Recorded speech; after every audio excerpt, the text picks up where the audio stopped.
Huntington for the dream start.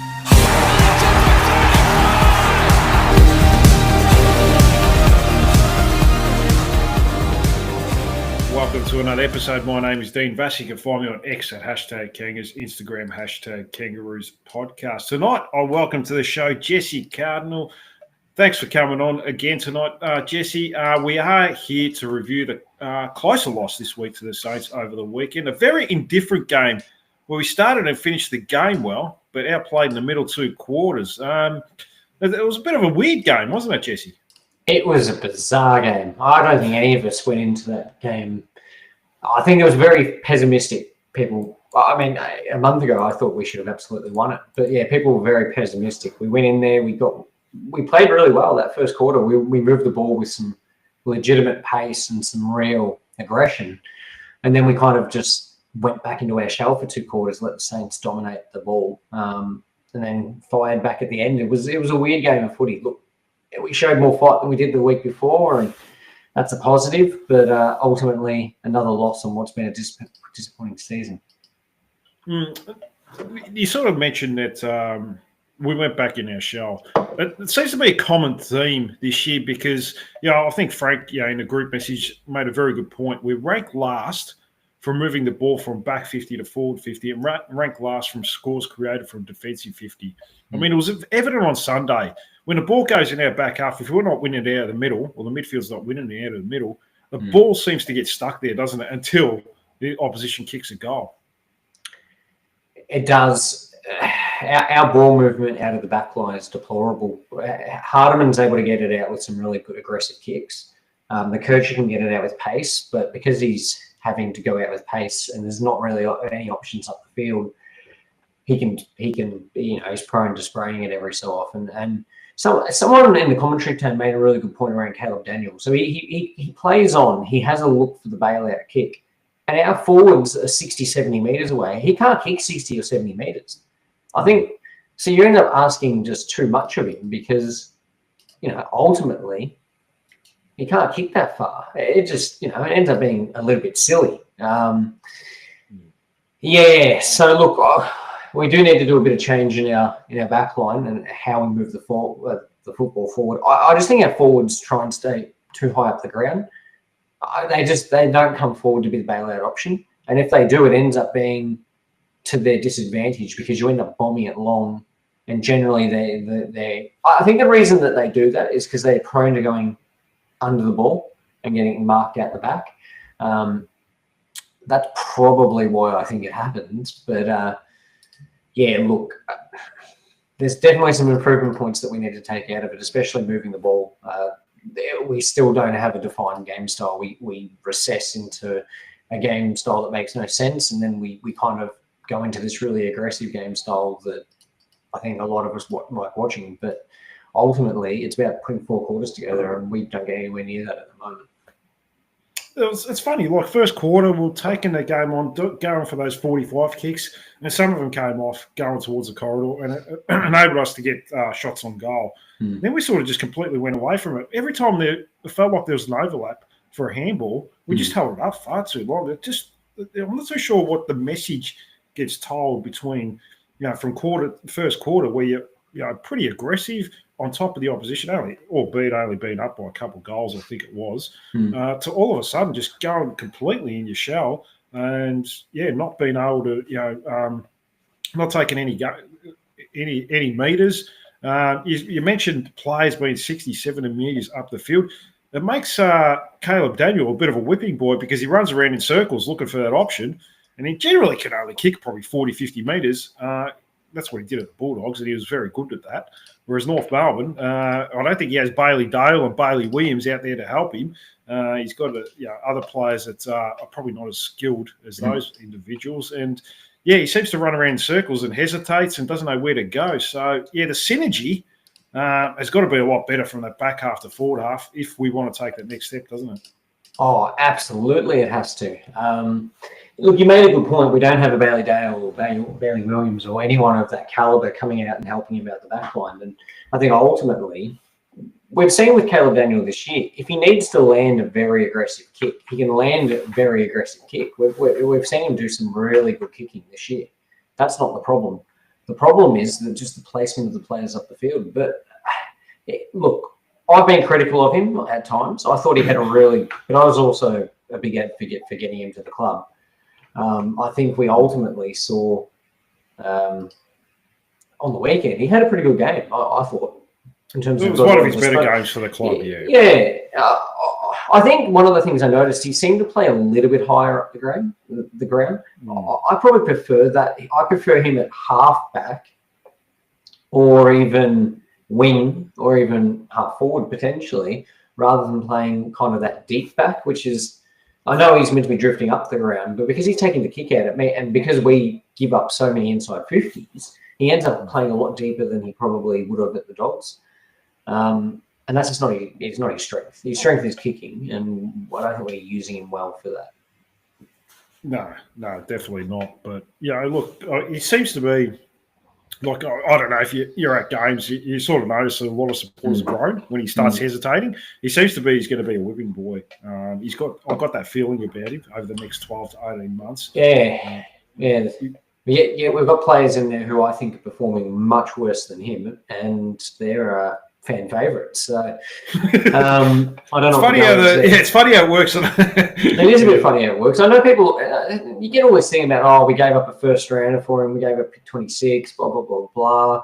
Like, sure, okay, yes. Did we give up something that probably looks high in hindsight? Maybe, yeah. Maybe we could have used that to get another player of quality. Absolutely, but I mean, ultimately, who are we going to take? Another midfielder? We probably would have just taken another midfielder. Let's be honest. We don't draft anything else most of the time. We could have taken Matt Whitlock's brother, Jack. Well, yeah, that would have been nice. Yeah, so, that was. I think they both went at the same area, didn't they? I think Jack went a couple of picks later after Matt. So he did. I think he went we tried to trade back in to get him. Yeah, jeez. don't talk to me about that trade again. We traded the future first to get Matt. So probably because Richmond had a couple of picks around that area, so we should have at least got another one out of it. But you would have to think. But well, anyone who would be half competent at doing deals, you would have thought would have been able to get a deal done. But unfortunately, we don't have people who are competent at getting deals done.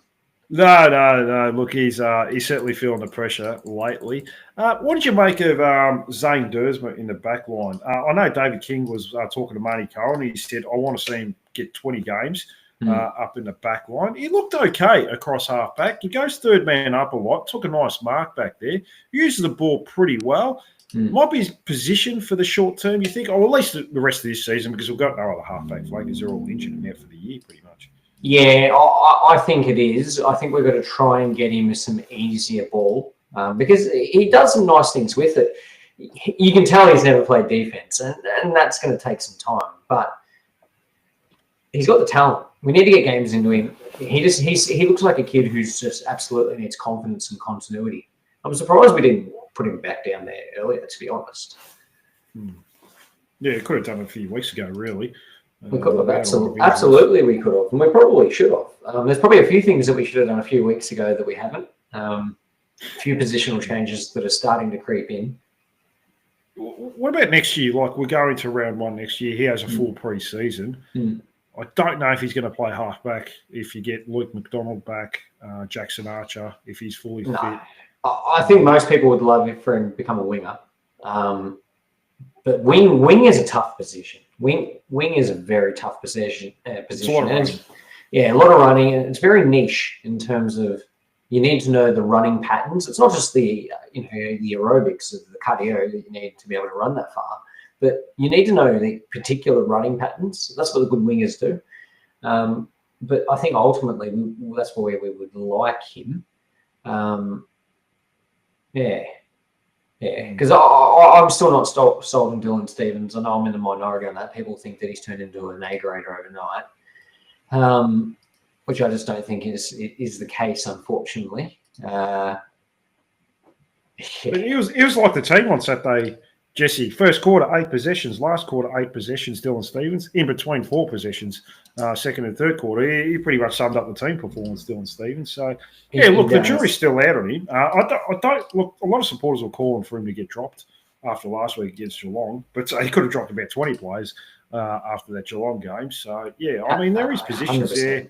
Yeah, Bailey Scott lost form this year, so who knows? Hopefully he can come back next year, but we'll see what happens. Colby McKercher, probably, I thought it was his best game in his career on the weekend, Jesse.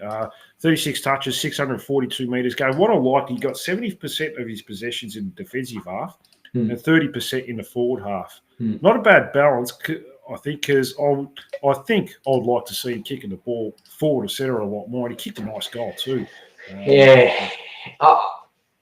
It's kind of a catch-22, isn't it? Because he gets so much of the ball down back, and he's able to, and he's probably the only one other than Hardiman who's able to move it with conviction out of the back line. But you want to see him up the field. He looks better from the midfield forward. I just think that, I've said this every week, I think we're missing a trick by not playing him in his preferred position. Premium midfielder in a stacked draft, we haven't even given him a look in. He's a natural ball winner. Imagine that pace bursting out of the middle. It's a really fascinating one. Instead, we changed it up a little bit on the weekend in terms of the centre bounce mix, and I liked it. More of Powell on the outside, which I've been calling for a few weeks. He got minimal CBAs. But I mean, ultimately, you probably want to get McKercher in there. Ideally, I want more of Sullivan in there. So it's just hopefully something that we can get them more involved, because I don't want to say you're wasted down back. There's nothing wrong with being a very good halfback. But if we're going to put him down, it's kind of like putting Sheasel back down at halfback. I think he does a really good job down there. I don't think there's anything wrong, but I think he can defend better than McKercher can. And I don't have an issue with Sheasel playing on the half-back line if it means that everyone's getting a go in different positions, because I think he does a really good job down there. But I mean, I just think that there's a mix there that we need to get right. And I think next year we need to see the end of Luke Parker in the middle, Jai Simpkin. I don't know what we do with him. I'm just going to say that bluntly. Because Powell should not play inside mid, meaning realistically the only ones getting CBAs, Wardlaw, Sheasel, Aldiu, and probably then O'Sullivan and McKercher. They're the five for me. I wouldn't be playing any of the others in the guts. That's just my opinion on it. No, fair call too. I guess we just got to hope that Wardlaw can stay fit and healthy. I mean, it felt like Tom Powell and Harry Sheasel swapped roles on the weekend. I think Tom Powell was playing more high half forward. He probably had his best game for a while too. 24 touches, 5 tackles, and a team highest 8 scoring involvements. And it led to Sheasel going into the medal. Probably his best game of the season as well. 4 clearances, a goal, and 5 score involvements. How many touches? It was 33. So, yeah, it wasn't. We worked last week against the Saints, so we kind of need to. If you're going to be a poor team, which we are, we can't deny that. Then you've got to get your good players getting the football. And you've mentioned Sheasel and McKercher and so forth. Yeah, these 2 players, you want the ball in their hands because generally they do something with it. But they do, and I think McKercher. He just looks so dangerous when he streams through the middle and he gets a shot at goal. And he's generally pretty accurate with it as well. Yeah. I would like to see that a lot more. And the thing is that he struggled at half forward. We didn't really try him on the wing. We kind of just threw him at half forward and that was it, and then half back. I probably see him as being someone who plays a bit of wing, bit of midfield, bit of wing, bit of midfield, and rotates out like that. Maybe him and Sullivan, they get a swapping in between with one another. That's probably an option. I like what I see when O'Sullivan gets. O'Sullivan is a fascinating one because he doesn't get a lot of it, but there's just something about him that he does the 1%ers really, really well. Yeah. I think there's something special about him. Like, we saw with Sheasel straight from the start, his class, like absolutely fantastic. We've seen bursts from Wardlaw, which are absolutely amazing. McKercher, we've seen signs, and even early, he was getting a lot of possession and looked really deadly with it. O'Sullivan, you probably don't see the same level of highlights, but there's just a gut feeling that I have about him. Like there's just something about him that looks special. Are you surprised he only got 2 CBAs over the weekend? Because the week before he had, I think it was 8 in the last quarter against Geelong. It was quite good, and they sort of reverted back to putting him on the wing. Yeah, look, I am. I like. He's the type of player wherever he goes on the field, I like it. Like he looks good down back, he looks good up forward, he just looks good wherever he goes. He can play any position, and he's got some football IQ to be able to work out where he's got to stand, what he's got to do, etc. I am a little bit surprised. I'm glad that they went with the majority of Wardlaw, Sheasel, and LDU. And LDU's was down to about 76%. Right? Usually he's in there all of the time. So I think it made him look better as well when he got a bit of forward time. I think those 3 being the main 3 makes the most sense. I would take, how many did Parker have? And Parker and Powell? He had 10 CBAs for the game, so less than half, which is what I like to see, Jesse. Yeah. I would hope that next year he wouldn't be getting more than 5. And that 5 was going to O'Sullivan and McKercher. And Powell, as I said, Powell I thought had a pretty good game. And I thought that that's because he didn't go in the midfield. He's such a clean disposer of the ball. And when he goes in the midfield, he just hacks it. He just seems like a guy who gets himself into pressure, wheels around and just bombs the ball forward. I much prefer him on the outside when he's got some time to think, use his hands, because he's generally a good kicker and he's generally a good handballer. He's just not when he's in the midfield for some reason. And that's okay. He can play halfback. He can play. He's got a good tank on him. I don't know why we don't play him on the wing. I think he's got more talent than. But we are screaming out for a winger. So Bailey Scott's gone MIA. Stevens, as I said, I'm not sold on him. You need 2 wingers. So I much prefer him on that outside. But yeah, back to O'Sullivan. Yeah, it's going to be interesting to see where his long-term position is next year. Well, not so much long-term, but even next year. I don't know if he does a mix of half-back flank, wing, half-forward. Because he has shown signs that he can play forward with the ball. So, but at the end of the day, we've got 100 half-forward flankers, so he probably has to get squeezed out, unfortunately. But, a person that come in the last 3 weeks, Bryn Sequel, how have you seen him? He's pretty much in there for every CBA. Only 7 touches, 4 tackles. I think he's been a good placeholder, or Sherry's been out, but there's a big difference in quality, isn't he? Oh, that's a massive. I was talking to people about it on X today, whether or not he keeps his spot or not. It's an interesting one. It depends if Larky's out, yeah. Oh, yeah, I think I wouldn't be playing Larky this week. I just don't see what the value of it would be. And in that situation there, does he keep his spot or do you give it? Look, I personally give it to one of the kids. I think there's an opportunity for the rest of the season to give it to one of the younger kids. But, I mean, ultimately, it's really going to depend what they decide to do. If they're a little bit worried about playing the GWS defense, obviously it's a formidable defense. So, I think that I wouldn't keep him in the team, but I think he's been pretty good. But ultimately, I don't see him as a forward, and Tristan is the ruckman, and we're desperately missing him because he's our best midfielder as well. The one thing I noticed in terms of, have a look at who got centre bounce clearances for us. And tell me how many players had more than 1. Yeah, well, not clearances. There was a few who got a lot of clearance, but I'm talking centre bounce clearance. No, I haven't. Haven't got that in front of me. So you go ahead and tell me, Jesse. So if you got it, no, I did have it a second ago. Let me just bring that back up. I was a bit surprised about it in terms of because I was looking at the midfield mix, who got the centre clearances, etc. So in terms of clearances, Luke Parker had 4, LDU had 4, Sheasel had 4, Powell 3, Darling 3.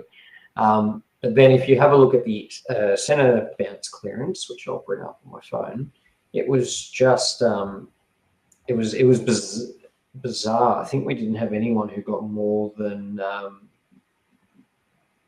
where are we? Clearance, centre clearance. Here we go. I know. Paul Curtis got 1 in his 2 CBAs. Yeah. So LDU got 3, Parker got 2, Teakle got 1, Darling 1, Curtis 1, Powell 1, Daniel none. No, he's not showing up in there. But The reason I say I went to him is because Wardlaw didn't have a centre clearance.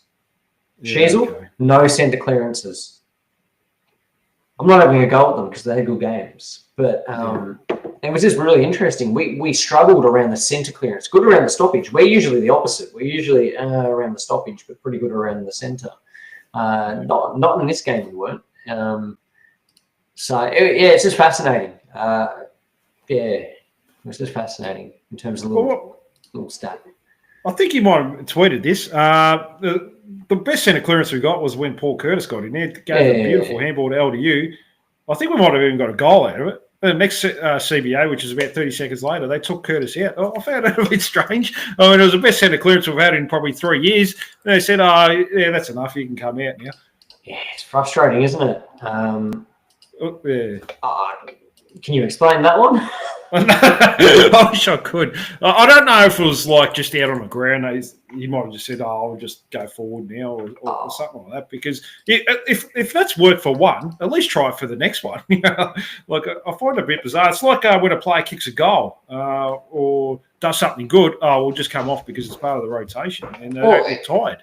Look, Curtis obviously had a pretty frustrating game and ultimately got himself suspended, and whether or not you agree with that or not. But, I mean, he had a frustrating game, and the best thing he did was that centre clearance where he was able to get the ball out. And they were calling for it. Oh, get him in there, get him in there.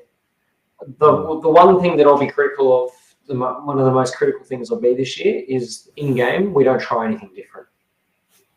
When the game's winnable in particular, we don't try anything different. It's just, let's just keep rolling the same people in there and hope that it changes. And we've had an opportunity to put, Zerha in a centre bounce, Curtis in a centre bounce, to get someone else in there. The good teams just throw random players in there sometimes, and just for something a bit different, a bit of an unknown, and it generally pays out.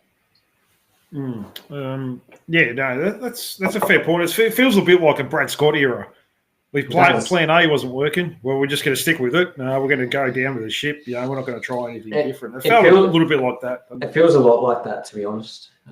It just seems like there's a mindset of, the reason we're no good is because we need to get more games and more continuity of people playing with one another. I don't think that's the reason.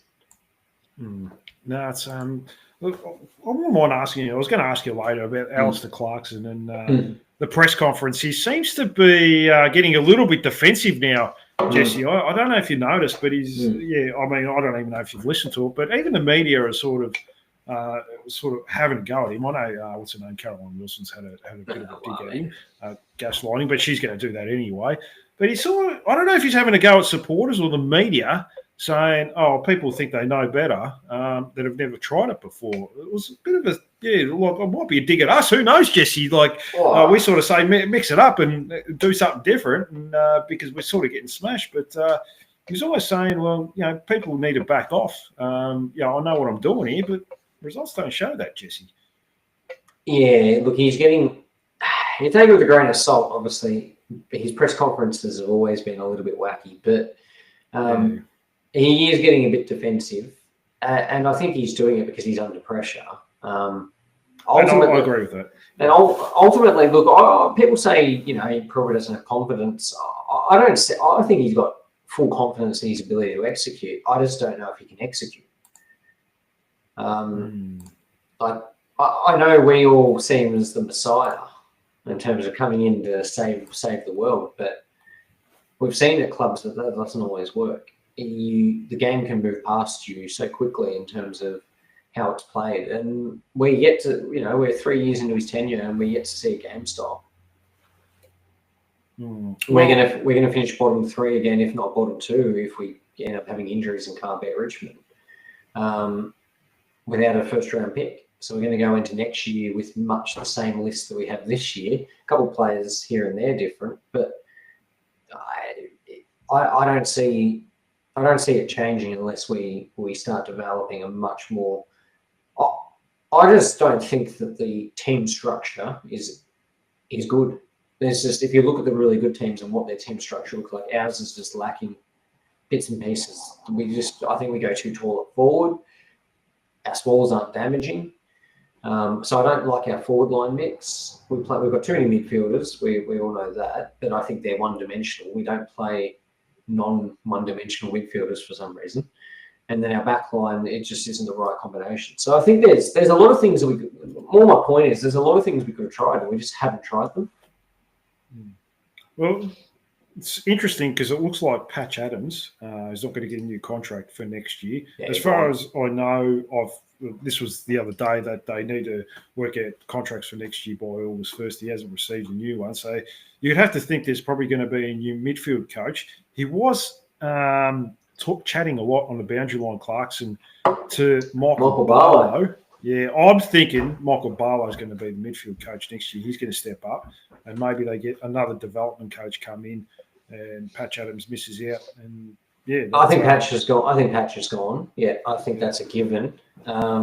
He's been there since 2019 or 20 or something like that. Yeah, I'm pretty confident that he's gone.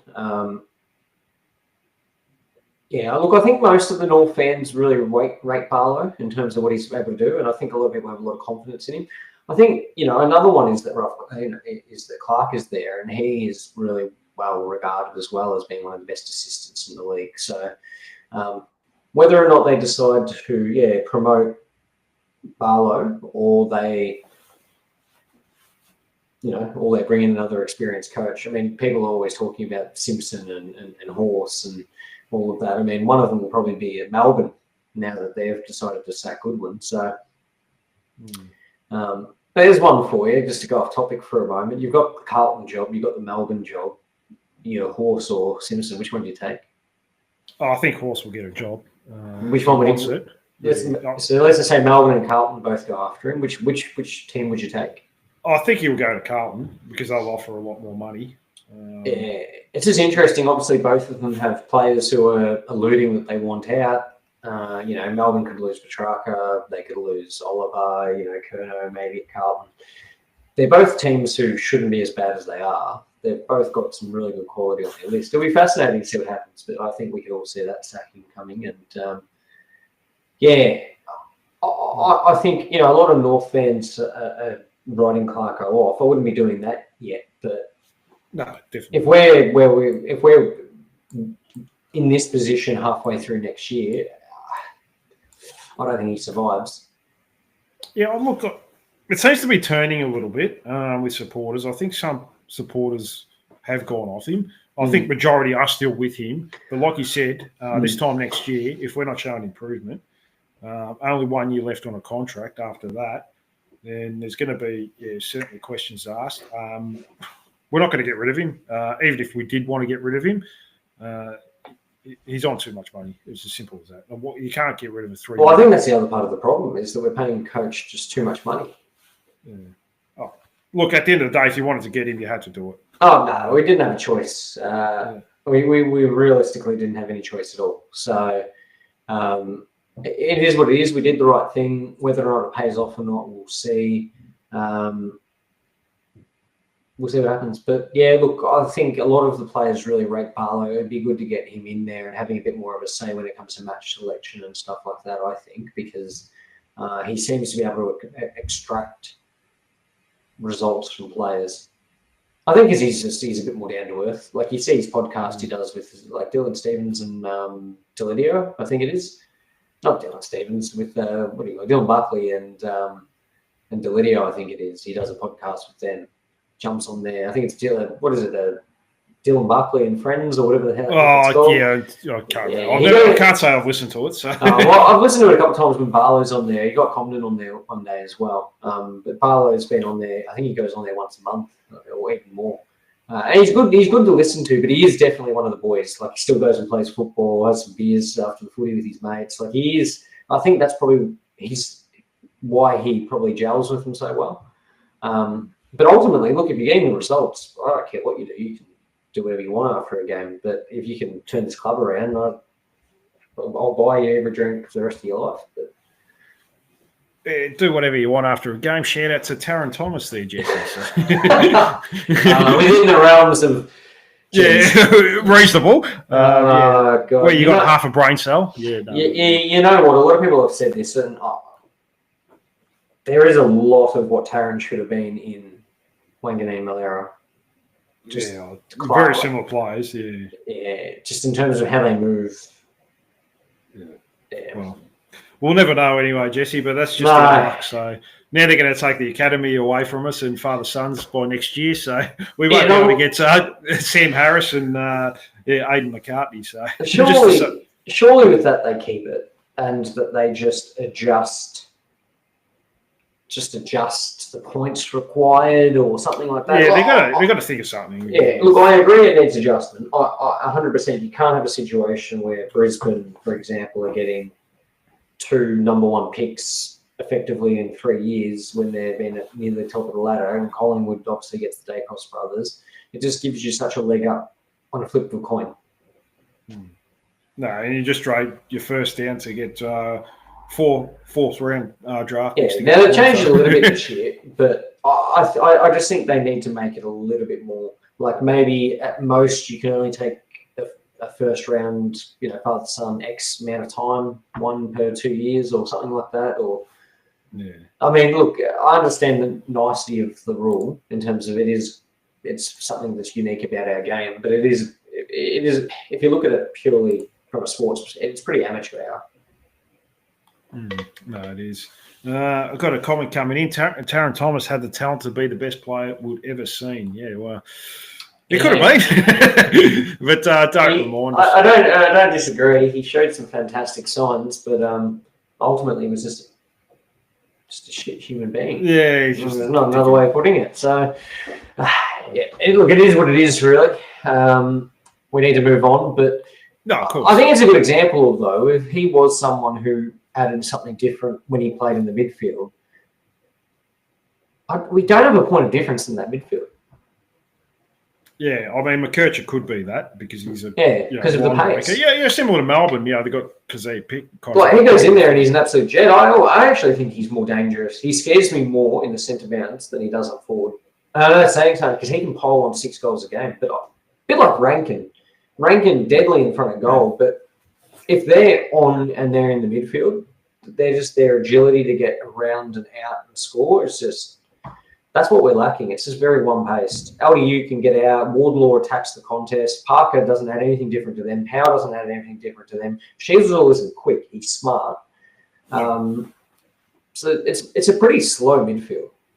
Yeah, very one-paced. And that probably needs a little bit rejigging. I mean, I think we're 4th in clearances this year, ranked 4th or something like that. So, which isn't too bad, but it's just the quality of clearances are not as good as like a St Kilda who's got Wanganeen Miller in there, that can really break a line. And I'd love to see if there's a rating that tells you like quality of clearance. There'd be something that'd be like threat rating or something like that. But yeah, that'll be on champion data, so or something like that. What do you make of Zach Bench? Now, unfortunately, he couldn't come back out in the second half with bruised ribs, but I thought he looked good in the first half.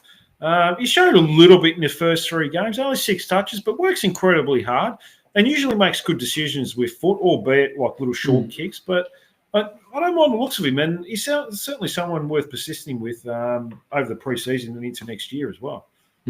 Absolutely. I think he deserves an extension purely on taking that mark. Yeah, it was very, very courageous for a 173 centimetre player. That's the bravest thing I've seen a North Melbourne player do in 10 years. Well, that's a big call. Well, I can't think of anything else. I can't think of anything. It was absolute crazy bravery to just run out there, take a mark like that. Fantastic. Should get mark of the week and be it was one of the marks of the year. Won't forget mark of the year, but it was one of the marks of the year. It was fantastic. From a young player, it showed someone who goes, I want an extension. The other part of it is if we're not going to extend him, it's going to kill me for the rest of the time that we didn't take Archer May. It's going to kill me anyway because it was a mistake, probably. But if we don't renew him, I don't know what we're doing. But at the same time, I also think that we should re-sign Trembath because I think he's showing enough in the VFL So you re-sign those two, we're probably going to lose our extra list spots. What's your thoughts on going to the AFL and saying, look, we're still pretty crap. We're not going to ask for a priority pick, but can we keep the extra list spots? Sure, have a crack at it. Yeah, well, you can only ask. They can only say no at the end of the day. So, yeah. Otherwise, we've got a few players we've got to cut. And we've got a lot of players still out of contract. Yeah, and there's a couple that are pretty much effectively gone. Eddie Ford, Will Phillips. Yeah. They're two. That's just off the top of my head. I'd have to Tucker. Darcy Tucker. Surely they moved Darcy Tucker on. Yeah, you'd have to think so. They might. Bergman probably. Yeah, gone. Miller Bergman definitely gone. They'll probably. Bailey Scott will be a fascinating one to see. I think he's still got another year left. So what if he wants to trade? Because that's going to require someone wanting him. But yeah, he's a shell of his former self. Nah, yeah, unfortunately, he has. He was okay in the reserves on the weekend. We'll talk about the reserves soon. Now, interesting stat that Frank did put in as well, that we are the highest rated one-on-one wins in the Ford 50 this year. So just need to get the ball down there, down to it's pretty simple when you put it like that, isn't it? Because it does have potential. It does have potential, though. I mean, that's how it should. You got Paul Curtis, a good one-on-one player. Nick Larkey, if you put it out in front of him, generally will mark it. Jack Darling, definitely serviceable. Cameron Zerha, very good one-on-one player. But it's just been a problem of getting quality entries as well. And, yeah, that's probably been the biggest thing as well, just the butchering the ball forward half of the ground. Yeah, look, funny enough, our forward line hasn't been a problem this year. Small forwards are still frustrating, but I think the last 5 years we've probably just crapped on about how much we hate our forward line. And our forward line's actually been pretty decent this year, pretty potent. It's able to score. It's not. I would say that it's not the right mix yet, but I don't have a problem with our forward line. Our problem is our defense. And funny enough, the players transitioning the ball is a big thing. And funny enough, the players we've brought in, like Trembath, Whitlock looks much better up forward than he does down back. It's fascinating, isn't it? Because generally it's the other way around. A forward struggles up forward, they go down back. He just seems like a much more natural forward. He's got a great kicker goal. That one where he kicked it from the boundary. I think even down back we saw that his kicking is very good. Around the ground, skills are, you can't question it. 100%. Maybe we put him on the wing. Or the midfield. We'll get him in the midfield. Might as well. We don't have enough. But he's gone forward. Trembath's gone forward. Both of them look better as a forward. Dawson, I don't know yet whether or not he's a defender or a forward. We've got to wait and see. Probably needs to play defense given the fact that the other two are playing offense. Otherwise, we're going to end up with 20 forwards and no defenders. And that's not going to work either. So someone needs to become a good defender somewhere. Oh, look, I still got high hopes on Will Dawson. I do as well. He didn't have a great game in the seconds. Did he play forward or back? I watched a fair bit of it. Admittedly, I didn't see him. He only had 4 touches. He did play in the back line. He was in the back line because it was very quiet. But look, I'm still bullish. I like him as well, and I think I prefer him as a backman. That's just my thoughts on it. I think he had a couple. He obviously had the really good game on Darcy, and then he had a few average weeks. Probably on a different type of forward. I think he was more suited to the leading. It was just Darcy was actually a very good matchup for him. Some of the others are a little bit more. But Hayden McLean is a very strong player, and he seems to struggle against and then against Geelong, did he play against Geelong? Oh, I didn't know. He did. But that was a disaster for everyone. So I mean, look, we've got to remember he's playing like his 5th or 6th game of football, and we're playing him on key forwards that are elite. I think we've got to persevere, and I prefer him probably as a backman, which is fine because Trembath and Whitlock, if you put time into them, we're going to need more forwards. I think North does have a feeling that they want to go with 3 tall forwards. I think that's where we want to go. But, apparently Dursma is the next Jack Gunston, so maybe we don't need all these forwards. It's hard to be the next Jack Gunston when you're playing halfback flank too, Jesse. Well, Gunston played backline for a while, didn't he? He played a few games when he was out of form years ago, and then he was pretty good back there. And then they put him forward and seemed to find some confidence. But geez, that guy's had an unbelievable year, by the way. Jack Gunston. Since he came back to Hawthorn, he's been an absolute freak. He had that really bad year at Brisbane, and then he obviously came back, and he's been amazing since. What is he? He's 193, so he's 1.93 meters. Yeah. He's an amazing player for his height. It's a bit like Jack Darling, I guess, but very nimble. Still at this age, at 33 years old. Kicked his career high goals against North Melbourne a few weeks ago too, Jesse. People tend to do that a lot. Now, next player. Now you talk about small forwards. You Oh. know where I'm going with this. I know Mark was coming very strong in the chat about this individual, but he started the game off well. First quarter, 7 possessions. Second and third quarter, he was unsighted. Now, I had the reserves game on in the background. Geordie Payne wasn't there at the start. I thought they're not going to play him because he's a match day emergency. But he came on about, I don't know when he came on, but all of a sudden was. I don't think he started on field in the second quarter. Yeah. But I don't think he played the first at all. No, he didn't. I don't remember seeing him in the first. I didn't see him in the first quarter. I saw him come on like maybe 2 or 3 minutes into the second, and he proceeded to run around like he was Stephen Miller. Yeah, pretty much. And we had this, and I was getting a bit frustrated. I got a bit emotional. Put a tweet out there about this individual. What type of feedback did you get? Because I've had to go at Costanti a few times this year, and I've been absolutely ripped to shreds by. They consider him to be Cozzy Pickett-esque. I don't think I looked at the comments because I was watching both games. Well, at least but I mean, the reason we have Constantine in the team is because he's a high pressure elite tackler. Like, what do he have? Oh, 1 tackle. Yeah, 1 tackle. He must have had a heap of pressure acts. No, he's not even on the. What do you have? 13. Yeah. That's about 20th on the screen here. Bryn Teakle had more pressure acts than him. That probably says enough for one. He's rubbish. I'm just gonna say it. He's rubbish. Look, he needs to get a bit of confidence into his game and play VFL. He can't score. He doesn't look to score. He doesn't play. Like people go, it's a liability having Dersman play. Dersman does 50,000 things better than Constanti does on forward. Yeah, he hasn't kicked the goal for 5 weeks. And he's had his opportunities. He just he doesn't. He can't kick either. He's a bad set shot. It just bring Kane Turner back if we're going to do that. I mean, I don't know what we're doing. It's just the Payne thing is bizarre. I think he's had something like 60 tackles in the last 6 weeks. 65 tackles in the last 8 weeks. Oh, that's insane. He's got as much defensive effort as Costanti, and he can actually kick a football. Like he kicked 6 goals in 3 quarters against the St Kilda team that was semi-decent, or Sandringham or whatever it is team that's semi-decent. They've been average this year. They had a couple of Saints players in there. Like he had some decent opposition against him. But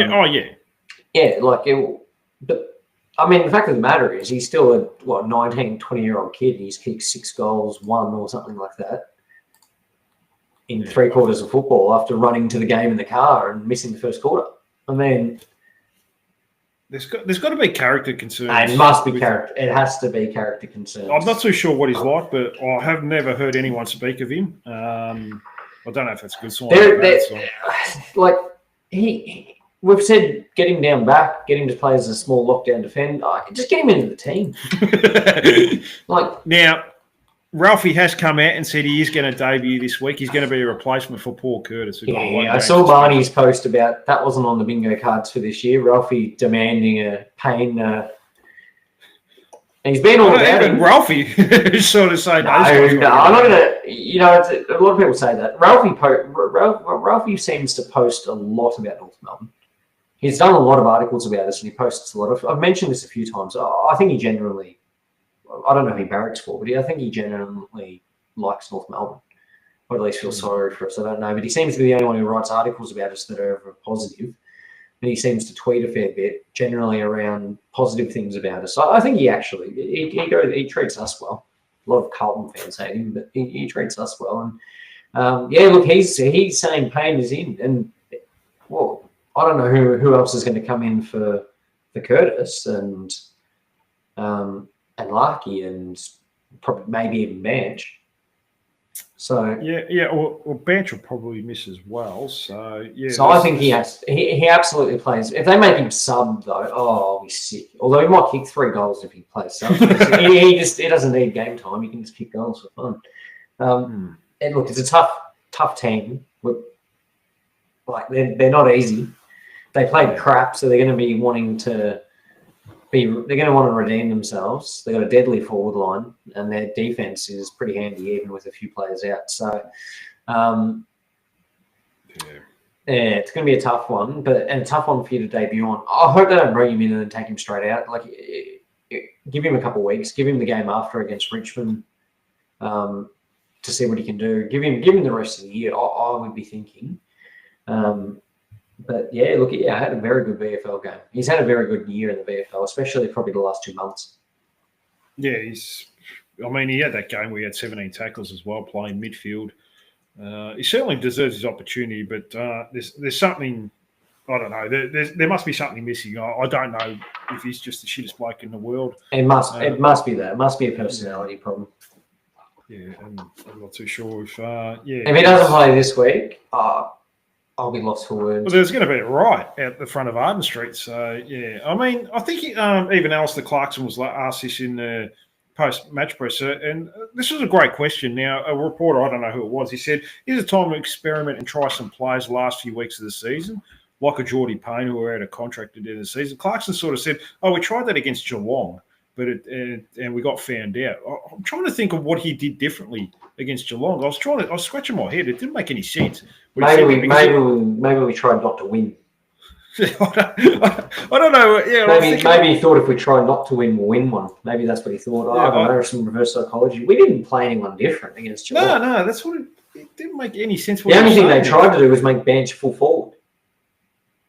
Yeah, Like he was a lead up key forward there. Just, he was up the ground and he was a get out kick. That was about it. I think Clark has got freaking Alzheimer's or something. He seems to forget the week before. Yeah, it was a strange press conference. I don't know. Yeah, and like you sort of mentioned earlier, I think he's feeling the pressure. A lot. Hopefully Barlow's, because he's obviously the development coach and he's on the bench. Hopefully he's getting a good word in and getting some. Yeah, play this kid. Hopefully. And it seems like it had a response to having Clarkson on the bench as opposed to the box. Maybe that had a response with the players. What do you think of that? That was fascinating. I loved it. I liked it last year before he got in trouble for saying what he said. I like him on the bench because I think that with a young team in particular, the only coach that, like Fagan, I'll give you one for example, Fagan, and I know people always link us to Brisbane, it's a terrible one, but Fagan's always, I don't think I've ever seen Fagan coach in the box. And it's because he trusts his coaches up there to make the strategic decisions, and he acts more like a football manager. He's not making strategic decisions at ground level, he's more, working with the players. I like that more from a Clarko perspective in terms of him engaging with the players, hear his message down there on the ground. I understand that he's got a motive at times, and he's also said some things that he absolutely shouldn't have said. But I think it makes. I much prefer him down there than I do up in the box. Well, even Craig McRae, I don't think I've ever seen him. Yeah, Craig McRae doesn't coach in the box. Adam Kingsley did early, then he went down to the bench, and it's not a bad way. You can sort of see a player's body language. Yeah. You can communicate to them, this is what the assistant's seen. What do you think about this? So, I think communication is, rather than more the tactical side, because the tactics are done during the week anyway. You're not going to change too much during the course of the game. So I think this way you're getting a bit more personal. You communicate. I agree. You don't lose the message and with just people talking to their line coach and stuff like that. I liked him down there. I would keep going with that if I was him. Well, at least the last 3 weeks. You might as well do it. You can reassess next year and if you want to do something different. Reserves are pretty much the season has fallen away. Another poor performance over the weekend, losing by 23 points. High scoring game. Bailey Scott, Will Phillips did some nice things, but I can't see them getting a game this week. Almost put a line. Oh, you might as well put a line through Will Phillips. Bailey Scott, maybe. But I'm not too sure. Unfortunately, Jesse, Braden George, shoulder reconstruction. This is heartbreaking for the kid. And every time he gets a run at it for a month or two, he gets an injury, and a major injury where this ACL. He's had this is his second shoulder reco. This is I'm glad it's shoulder and not knee though, because knee is probably a line through. Yeah, well, he's got another year left on his contract, but shoulder recos. Well, knee would have taken him out to though most of next year. I think that would have written him off. Oh yeah, shoulder at least he'll be back ready for preseason. I think it's probably a 4 to 6 month injury, so probably second half of preseason. Yeah, what are we in August? Yeah, he'll be back. He'll be back by March, April. Yeah, it's still hard. At least he can do a lot of running and stuff, though. It's easier than your knee, where you can obviously do upper body. He probably needs to keep working on his cardio, but he looked good on the wing. I liked that. That was in that game. Yeah. So I think that's something we can persevere with, and he can build up his fitness base while he's recovering with the shoulder. I think that would definitely be something that I'd be trying with him. So that was a shame. But other than that, look, I think the highlights for us in the VFL were probably obviously Payne, and then the continued forward duo, the best power forwards North's ever had since the era of Tarrant and Lockie Hansen. I didn't expect you to say that. You were going to go, what was it going to Ben Brown and Drew Petrie? Ben Brown, Jared White and Drew Petrie? No, the original ones. Tarrant, Petrie and Lockie Hansen. Trembath and Whitlock, I really like them up forward. They look good. Like, one's a really good mark. Like, Trembath's contested marking is fantastic. His contested marking is fantastic. And Whitlock is just really smart with the ball. I like him. Do you think if Larky doesn't play this week, one of them will come in, either Trembath or Whitlock? Look, in my ins that I came out with today, I had out Larky, Banch, and Curtis, and I had Sherry, Payne, and Whitlock coming in. I think Whitlock gets a go above Trembath purely because obviously he's played one game before. He's probably a little bit more developed. He can probably play different roles, etc. But they're probably just as look, what do I think they'll do? I think they'll play Finbar. Or they'll play... I think we've seen enough of him though, Jesse Finbar. I agree. Yeah. I agree. And I know Mark loves him, but I agree. I think he's a VFL player at best. Look, I think they'll play Finbar. If they don't play Finbar, I think they're likely to play Dawson and play him forward. I would love to see Whitlock get a game. Multiple games. This week, like people pointed out to me and said, yeah, but if he plays up forward, he's going to end up playing on Taylor, or Himmelberg or someone like that. But like, you're going to learn how to play somehow. No, 100%. That's not a bad education for the kids. No, he's going to learn more doing that than I would argue in the VFL. Like, are we even playing the VFL this week? Have we got a bye? We could probably. No, we should have a game. We got I think Frankston. It might be Frankston. Yeah, we got Frankston down at Arden Street on Sunday. Yep. I'm hoping Whitlock plays this week. Part of it because I just want him. If he has a nice finish to the year and kind of looks like he was worth. We're never going to hold him to this, but.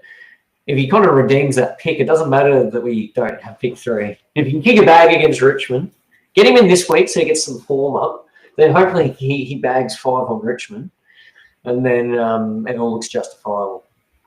Well, I reckon he would, if he went in this year's draft, he would be a top 15 pick. Yeah, I saw somewhere, I was pointing this out somewhere, I saw a Geelong, one of the North guys. Anyway, I went through this rabbit hole and linked me to this podcast that a Geelong recruiter had done with one of the Geelong fan podcasts. And he said, he was asked around trading ahead, and they kind of made a joke about, the North trade. And he said something along the lines of, you laugh at that. He goes, we rated Whitlock pretty highly as well. And he goes, I don't think it was necessarily the worst decision that North made in terms of they wanted a key defender. And if Whitlock was in this draft, in their opinion, he would probably be a top 10 pick. Okay. That was from a Geelong recruiter, and if they say that, then it must be true because they're the best recruiters in the caper. So the fact he said that built me up a little bit of confidence. It was so frustrating though. I went on there, I looked at this video, and then I just went out of it because I was at work. And then I tried to find it again, and I just could not for the love of me find it. So I've been on every Geelong fans podcast and can't find it. Well, there you go. So, well, in Rawlings, we must trust Jesse. So, yeah, but well, look, you don't know, do you? No. Look, and yeah, it'd be nice just to try a few different players. Eddie Ford didn't play in the reserves again. Injured? I think he's been having some foot issues. So he might. I don't know. Look, we're going to put a line through his career at North Melbourne. He's not going to be there next year. You'd have to think out a contract. We've got a number of forwards. So, yeah, unfortunately, only a couple of games left for the VFL. And I think the other one, if I can quickly call it out as well, from a VFL stats perspective, Taylor Goat. He had a good game. He was solid. Yeah, I liked his game. He had the 32 hitouts against Harry Boyd, who is AFL listed. Yeah. AFL listed, so decent. So he beat him, at least drew even with him and Dodson, but he probably beat him in the ruck. He had 5 clearances, which was our third highest. Equal first, actually, with Keyston Phillips. So he had 5 clearances. He had the 32 hitouts, and he kicked a goal. 11 disposals, 2 tackles. I thought it was a pretty solid game from the big fella. Yeah, look, he's got a long way to go. Just as far as football smarts go, he gives away some stupid free kicks, but you know the talent's there. He's very good below his knees for a big guy. And he's got. He did have the 4 frees against, which was the most on the ground with Phillip Ho. I think he's had the most frees against I've ever seen against a player. Generally, every week it's 5 or 6. Him and Charlie Comben will be fighting each other at the moment. The other one that I saw that was fascinating from a stats perspective, so Cooper Trembath had 6 score involvements. So did Finbar, that said, but 6 score involvements. So he got really busy, just doing what he had to do. But look, I think Geordie Payne, 5 tackles inside 50, 9 contested possessions. He had 5 frees 4. Yeah. He knows how to draw a free kick. Yeah. I think some of them though were for holding the ball. He kicked 6 goals. I thought it was 6-1. 6 goals, 18 disposals, 2 clearances. Yeah. That's one of the more dominant, displays that you'll see. Yeah, 3 quarters of football. He was ranked second best on the ground, only by 4 points behind Darcy Wilson, who's obviously a very talented young player for Saints. He's a good player. And I like Darcy Wilson. Kicked 1 goal, 3, but he played the full game. Payne played 3 quarters. Otherwise, he would have had his probably the best game of anyone in the VFL this year. Maybe he would have ended up with 20+ disposals, probably 7 or 8 goals. It would have been that's insane numbers for a small forward. Yeah, no, definitely is. I know I'm talking about. He'll probably get put in. He'll probably come in and he'll cop. I don't know who's the small defenders for the Giants. Obviously Buckley's out, so they've got who they got for smalls. They've got Connor Iden. He's pretty good. I can't think of any of them at the moment, but they've got a few good ones. So they do have a few good ones. Yeah. Payne has to play, and then I would like Whitlock to get a look in, and there is a part of me that would like Dawson to get a look in for the rest of the year because ultimately I think he's going to learn a lot more than he would in the VFL, and it's just that if we're going to play him as a backman, we have to drop one of the backmen, and that's probably a question. Who would you drop out of the 3 key backmen? I'd still probably drop Griffin Logue, to be honest with you. I don't mind Toby Pink. He had a decent game, good bounce back game. He's had it sort of gets a bit undersold. He's had a pretty poor 4 to 6 weeks, Toby Pink. He has. Yeah. I don't know what the goals against were in this game. Griffin Logue had a good game last week, but the week before. I should say. I don't think anyone had a good game last week. The week before, but Toby Pink had a good game. He had 5 clearances. 2 tackles, 2 But yeah, I tend to think that I'd be dropping Logue. I'd rather Dawson get a crack. You might argue that against Richmond in a couple of weeks, which is probably it is our only winnable game of the rest of the year, that you would rather Logue in because we're more of a chance to win. But I probably would rather Dawson in the team. Yeah, I don't. Look, at the end of the day, if you beat Richmond or lose to Richmond, it's not going to go into next year. All it's going to matter is who finishes second last, or third last. It's not going to make that much of a difference anyway, to be honest with you. I don't think. We're giving it away. Doesn't matter to us. We're giving away. The only thing is yeah, that's right. And they're getting picked 2 or 3 no matter what. And we've got Richmond's second rounder. So that's not even going to change. No, that's right. Yeah. So we're still going to that'll be about pick 30 by the time all the. So it doesn't, from a picks perspective, it's not really going to make a material difference. It's probably more a point. But I think we need to win it. Because what are we on at the moment? We're on 4 or 5. 4.5. Yeah. We're on 4. Mate, that's hard here. I mean, 6 weeks ago, I think there's Melbourne shoe-in, St Kilda shoe-in, absolute in. We're 7.5 wins now. Now we're praying for 5.5, and that's a lot. That's a bad year. We've won more quarters this year than last year, Jesse. We won 26 this year. We won 20 last year, so that's a positive. It is. The wheel's turning, but it's turning bloody slowly. And the problem is other teams' wheels are turning very quickly other than West Coast. Yeah. Oh, look. Yeah, they're but they are going to get picked 1 and 2 because of the compo for Oscar Allen, and then they'll probably get a priority pick, and the AFL will decide to give a good one to them. They'll get picked 3. Which surely probably need it, Jesse. They're a bit of a shambles of football. Surely they get at most the same as what we got. Yeah, you'd have to think so, wouldn't you? If they got more than we got, it'd be terrible.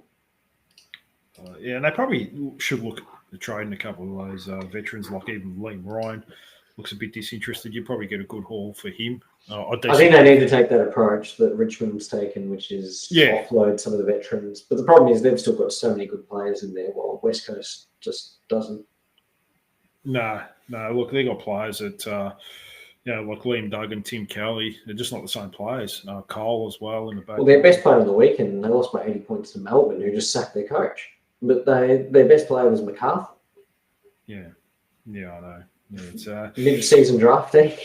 Yeah, I know. He actually looks all right. He looks good. He'd be handy. No, definitely. Well, Jesse, I think I've held you long enough. Do you want to add anything else before I let you go? No, I'm just glad you didn't ask me the margin, mate, because... GWS? That game. I think it's going to be rough. I think it's going to be a rough week. They're a good team. They're going to want to bounce back. They need to beat us because they want to make finals. If they don't... They need a percentage boost too. Yeah. They copped them. This could be another 10-goal loss. But hopefully we come with some aggression and some fight and we're able to stick into it. But I think ultimately, I don't actually care about the margin this week. I just want to see kids get a go and what they can do. Like some people are calling for Harvey to be dropped. So like he's had one bad game. He was sick and then he's come back from sickness and he had an average game. I thought he looked good in the last quarter when he went up the ground a bit. I know he dropped that handball receipt, but he's trying to be proactive. I'm arguing with that one. I don't think it was a great handball from Wardlaw. A lot of people said he still should have caught. He still should have. I agree, but I think it was a terrible handball from Wardlaw. It was more to the side. It wasn't in front of him. I kind of give him because then on the second attempt when he was running it back out the second time, he got the ball forward. Ultimately, he was the one who got the ball onto someone who got it forward. So. I wouldn't be dropping him. No, he's a very proactive player. Like this week could be. He can play midfield. Yeah, he could play on a wing. Yeah, easily. Half back. He's very proactive. He did it. Like I know he did that fumble, but then he got it a minute later, and he did that really good kick in the corridor straight away to Caleb Daniel, and was able to get the ball inside our forward 50. I mean, the one thing obviously is him playing as a forward. His forward line, his running patterns are fantastic, and he almost kicked a miraculous goal from there was one from Andrew. It just hit the post. Otherwise, he has a goal to his name, and we think, it's another decent game. But I'm keeping him in the team, and I'm giving him an extension. It's just the problem is that him, Zuha, and and Curtis are all kind of that medium tall. So yeah, that probably hurts him. But I think he's got the potential to play up the ground a little bit. I wouldn't even mind seeing him play on the wing for the next couple of weeks. Yeah, I really like the way he takes the game on. Similar to his old man. Doesn't have his pace of his old man, but he's very proactive as soon as he gets it. He wants to move it quickly. And he's only played, 3-4 games? 4 or 5 games? He's played 3 in a row. He's played 3 before. So he's played 6 in his old career. He's played 6 games of AFL football. We've got to give him a shot. No, definitely. I wouldn't mind seeing him continuing for this week. Ross came in earlier. He said, I hate to say it, but was one of the better days for Daniel. I do wonder in the modern game of his inability to kick the distance is unsustainable. If you want to go long, we need another option there. Well, I think you mentioned earlier, Jesse, the problem is that the forwards are 60, 70 metres away. It's very hard to – you can only kick it probably 40, 45. Generally, it's pretty good. Our forwards just aren't coming far enough up the ground. Yeah. It's as simple as that. Larkey and Darling or whoever the other key forward is should be the ones who are drifting up almost to the half back line. I know they're worried about them not being able to get up there, but that's where your Curtis, your Harvey, your Zerha should be probably playing more up there. Play the almost the small mediums a little bit more in front of goal and play the others closer. That's probably what I'm thinking. No. Yeah, well, I'll see what happens on selection on a Thursday. Been a bit strange with selection during the course of the year, so I don't expect them to do too much different this week. But anyways, Jesse, thanks so much for coming on tonight. I really appreciate it, and we'll chat soon. Thank you. And thank you to all you local listeners as well. I'll be back on Thursday to go through team changes against GWS, probably only a couple of changes and forced changes, but I'll be back for there to preview that game. Until then, don't forget to like, subscribe, leave a comment, and do all that fun stuff to help out the show. So, bye for now, and go Roos.